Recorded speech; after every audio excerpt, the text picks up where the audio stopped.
कैसे UP police के सिपाही से भोले बाबा बना बाबा। 100 से अधिक मौतों की जिम्मेदारी आखिर किसकी होगी। कथावाचक साकार विश्वहरि की कहानी किसी फिल्म से कम नहीं। 28 साल पहले छेड़खानी में बाबा का हुआ था निलंबन।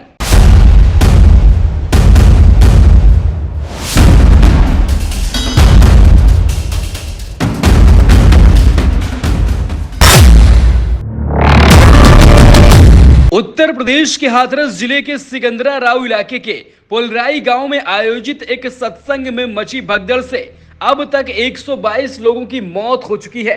अब सवाल यह उठता है कि आखिर सत्संग किसका था। यह सत्संग नारायण साकार हरि नाम के कथावाचक का था, जिसके पोस्टर हाथरस की सड़कों पर लगाए गए थे। इस कथावाचक को लोग भोले बाबा के और विश्वहरि के नाम से भी जानते हैं। अब जानते हैं कि आखिर कांस्टेबल से भोले बाबा तक का सफर इस बाबा ने कैसे तय किया और लाखों करोड़ों भक्त बना लिए। सत्संग वाले बाबा की असली कहानी किसी फिल्म से कम नहीं है। सूरजपाल जाटव नामक पूर्व पुलिस कांस्टेबल ने नौकरी छोड़कर यह रास्ता अख्तियार किया और देखते ही देखते लाखों भक्त बना डाले। नारायण साकार हरि एटा जिले से अलग हुए कासगंज जिले के पटियाली के बहादुरपुर गांव के निवासी हैं। उत्तर प्रदेश पुलिस की नौकरी के शुरुआती दिनों में वह स्थानीय अभिसूचना इकाई यानी एलआईयू में तैनात रहे और करीब 28 साल पहले छेड़खानी के एक मामले में अभियुक्त होने के कारण निलंबन की सजा मिली। निलंबन के कारण सूरजपाल जाटव को पुलिस सेवा से बर्खास्त कर दिया गया। हालांकि इससे पहले सूरजपाल जाटव करीब 18 पुलिस थाना और स्थानीय अभिसूचना इकाई में अपनी सेवाएं दे चुके थे। इटावा के वरिष्ठ पुलिस अधीक्षक संजय कुमार बताते हैं कि छेड़खानी वाले मामले में सूरजपाल एटा जेल में काफी लंबे समय तक कैद रहा और जेल से रिहाई के बाद ही सूरजपाल बाबा की शक्ल में लोगों के सामने आया। पुलिस सेवा से बर्खास्त होने के बाद सूरजपाल अदालत की शरण में गए।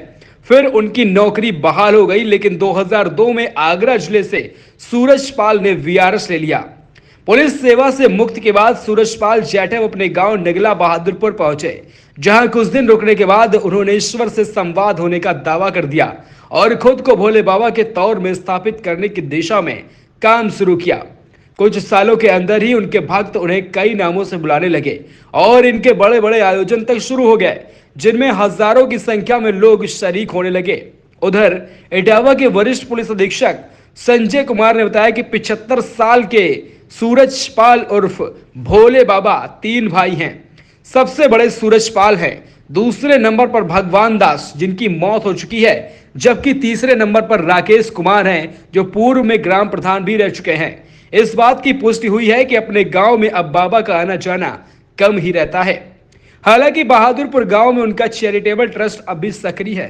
अपने सत्संगों में नारायण साकार ने ऐसा दावा कई बार किया है कि उन्हें यह नहीं मालूम कि सरकारी सेवा से यहां तक उन्हें कौन खींचकर लाया। दिलचस्प यह भी है कि नारायण साकार अपने भक्तों से कोई भी दान दक्षिणा या चढ़ावा इत्यादि नहीं लेते, लेकिन इसके बावजूद उनके कई आश्रम स्थापित हो चुके हैं। उत्तर प्रदेश में कई दूसरों स्थानों पर स्वामित्व वाली जमीन पर आश्रम स्थापित करने का भी दावा किया जा रहा है। नारायण साकार हरि अपने सत्संगों में अपने भक्तों की सेवादार बनकर करते नजर आते हैं। बहुत संभव है कि यह सब वह अपने भक्तों में लोकप्रिय होने के लिए सोच समझकर करते हो। वह हमेशा सफेद कपड़ों में दिखते हैं। नारायण साकार pyjama kurta pant shirt suit तक में नजर आते हैं। हालांकि इंटरनेट में बहुत लोकप्रिय नहीं है। सोशल मीडिया पर उनके भक्तों की मौजूदगी दिखाई नहीं देती। उनके फेसबुक पेज आज पर बहुत कम ज्यादा लाइक्स नहीं आते, लेकिन जमीनी स्तर पर उनके भक्तों की संख्या लाखों में है। इनके अलावा सत्संग के दौरान हजारों भक्तों की भीड़ नजर आती है। ऐसे आयोजनों में सैकड़ों स्वयं सेवक और स्वयं सेविकाएं सेवा की कमान को संभाल लेती हैं। पानी भोजन से लेकर ट्रैफिक की व्यवस्था सुचारू रूप से चले, इसकी कोशिश भी भक्तों द्वारा समिति ही करती है।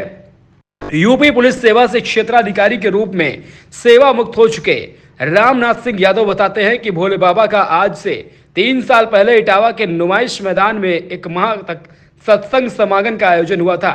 इसमें अफरा तफरी का माहौल देखने को मिला था। आयोजन के आसपास वाली कॉलोनी में रहने वाले लोगों ने प्रशासनिक अधिकारियों से आगे भविष्य में बाबा के कार्यक्रम की अनुमति न देने की गुहार लगाई थी। नारायण सरकार के भक्तों में समाजवादी पार्टी के नेता अनवर सिंह जाटव भी शामिल हैं। अनवर सिंह जाटव बताते हैं कि बाबा अपने सत्संग में लोगों के बीच मानवता का संदेश देते हैं। उन्होंने बताया कि वह लोगों को प्रेम से रहने का भरोसा देते हैं, साथ ही एकजुट रहने की अपील करते हैं।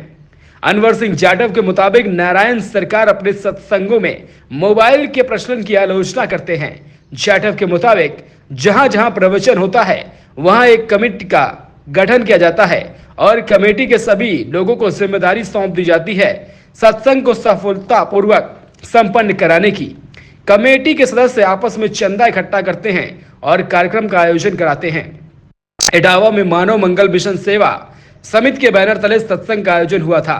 समिति अध्यक्ष राजकिशोर यादव बताते हैं कि कभी भी बाबा का कोई सत्संग कार्यक्रम होता है तो उनको इस बात की सूचना दे दी जाती है, जिसके आधार पर कमेटी के माध्यम से संपूर्ण व्यवस्था होती है।